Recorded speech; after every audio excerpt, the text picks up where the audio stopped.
Jabal Thur adalah salah satu gunung tertinggi di Mekah. Inilah salah satu sebab kenapa Allah pilih Jabal Thur untuk tempat Nabi untuk berehat dan bersembunyi. Awalnya Rasulullah berdakwah di Mekah secara sembunyi-sembunyi. Namun ketika masuk Islamnya Umar bin Khattab, salah seorang yang ditakuti sebelum dia Islam dan selepas dia Islam. Masuk Islamnya Umar bin Khattab, hari dia masuk Islam, dia beritahu kepada Rasulullah sallallahu alaihi wasallam, "Ya Rasulullah, hari ini tidak ada lagi berdakwah secara sembunyi-sembunyi. Hari ini kita keluar. Siapa orang kafir yang berani melawan, saya akan menghadapi mereka." Dan ketika Umar bin Khattab masuk Islam, dia pergi jumpa petinggi-petinggi kafir Quraisy mengistiharkan keislamannya. Maka ketika hijrahnya para sahabat radhiyallahu anhum ajma'in, hanya Umar bin Khattab yang berdiri di depan Ka'bah mengatakan apa? "Wahai orang kafir, siapa di antara kalian istri kalian nak jadi janda, anak-anak menjadi yatim, nih Umar bin Khattab akan berhijrah ke Madinah." Inilah hebatnya Umar bin Khattab. Atas ketakutan inilah petinggi kafir Quraisy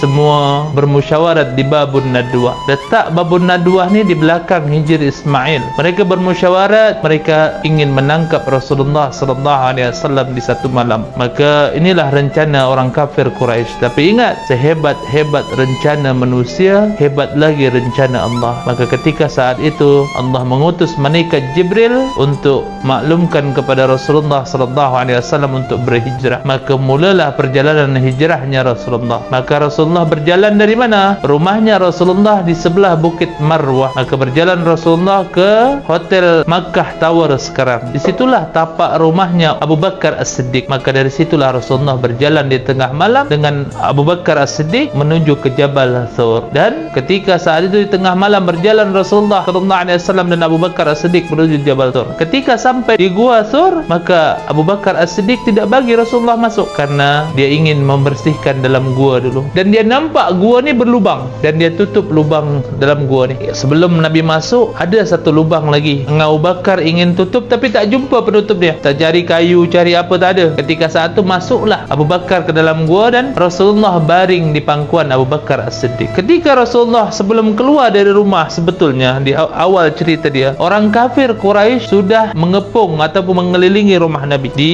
sebelah Bukit Marwah. Namun ketika saat itu Rasulullah sallallahu alaihi wasallam sebelum keluar rumah, Rasulullah menugaskan Ali bin Abi Thalib untuk baring di tempat tidur Nabi. Kenapa kena baring? Adakah ingin menipu orang kafir? Tak. Karena Rasulullah bergelar dengan Al-Amin, orang yang dapat dipercaya. Jadi selama ni orang kafir Quraisy, walaupun mereka tak beriman dengan Nabi, kalau mereka nak pergi berdagang, harta yang mereka tinggalkan dengan Rasulullah, mereka amanahkan kepada Rasulullah. Maka ketika saat itulah Rasulullah menugaskan Ali bin Abi Thalib untuk menyampaikan balik amanah itu. Ketika orang kafir di tengah malam dah kepung rumah Nabi, dah semua nak menangkap Nabi, ketika saat itu Rasulullah keluar dari rumah membaca surah Yasin ayat yang ke-9 yang berbunyi, "Waja'alna min baini aydihim sadda wa min khalfihim sadda faghshaynahum fahum la yubsirun." Maka ayat inilah menjadi penolong. Dengan izin Allah, ketika saat itu datanglah angin yang sejuk sehingga menyebabkan tentera orang kafir tertidur. Dan ketika saat itu Rasulullah ambil pasir letak di kepala mereka. Baru berjalan Rasulullah dari Marwah ke Makkah Tower sekarang di sebelah bangunan jam. Baru Nabi berjalan dengan Abu Bakar dan sampai ke gua. Dan ketika saat itu, cerita awal saya tadi, satu lubang tak ditutup oleh Abu Bakar, cari penutup dia tak jumpa. Maka Rasulullah baring di pangkuan Abu Bakar, kaki Abu Bakar yang satu menutup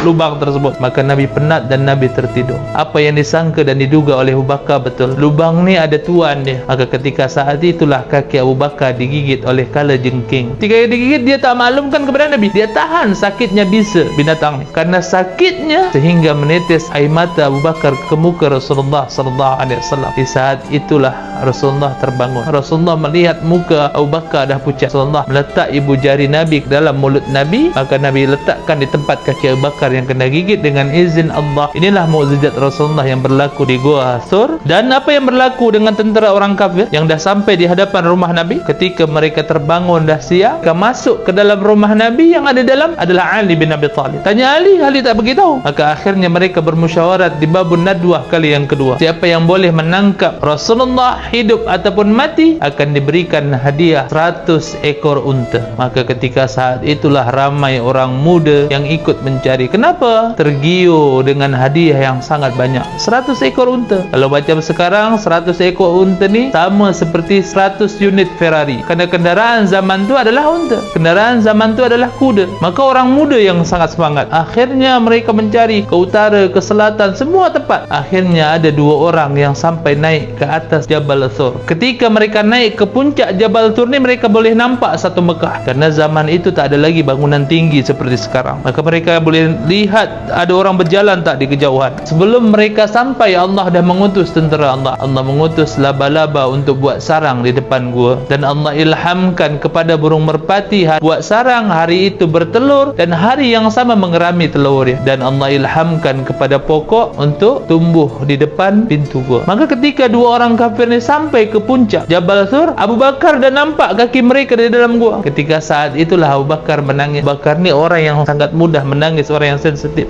Ketika saat Abu Bakar menangis, apa kata Rasulullah? Ya Abu Bakar, jangan takut, jangan kau bimbang, Allah ada bersama dengan kita. Maka ketika orang kafir memandang sekeliling Mekah, tak nampak adanya pergerakan Rasulullah dengan Abu Bakar. Maka ketika saat itu seorang nampak gua ni, maka seorang beritahu untuk tengok. Yang seorang lain cakap tak payah, kalau Muhammad ada dalam gua, tengok sarang laba-laba tu dah rusak. Tengok, kalau Muhammad dalam gua, tengok burung merpati tu, dia akan lari takut. Akhirnya logik, masuk akal. Yang tak puas hati ni dia ambil batu. Gua kat sana adalah batu yang keras. Kalau kita batu dibaling dengan batu, akan mengeluarkan suara. Maka Nabi dengar mereka nak baling batu. Maka ketika dia baling batu, Nabi tangkap batu tu dan Nabi baling ke dinding gua. Dan akhirnya mereka dengar suara batu. Akhirnya mereka turun balik. Dan ada pendapat mengatakan Rasulullah berada di Gua Thur ni selama 3 hari. Nabi tidur di situ dan subhanallah, seorang serikandi Islam yang bernama Asma binti Abu Bakar lah yang datang menghantarkan makanan kepada Rasulullah. Ada pendapat mengatakan ketika saat itu Asma binti Abu Bakar ni dalam keadaan berbadan 2. Maka dia ikat makanan tu di perut dia dan dia berjalan sambil membawa kambing. Tiap hari dia datang menghantar makanan kepada Rasulullah. Inilah hebatnya perjuangan para sahabat radhiyallahu anhum ajma'in. Mereka berjuang dengan apa yang mereka ada. Jadi inilah sedikit sirah yang berlaku di Jabal Thur, tempat Rasulullah sallallahu alaihi wasallam berehat sebelum Nabi teruskan perjalanan menuju Madinatul Munawwarah.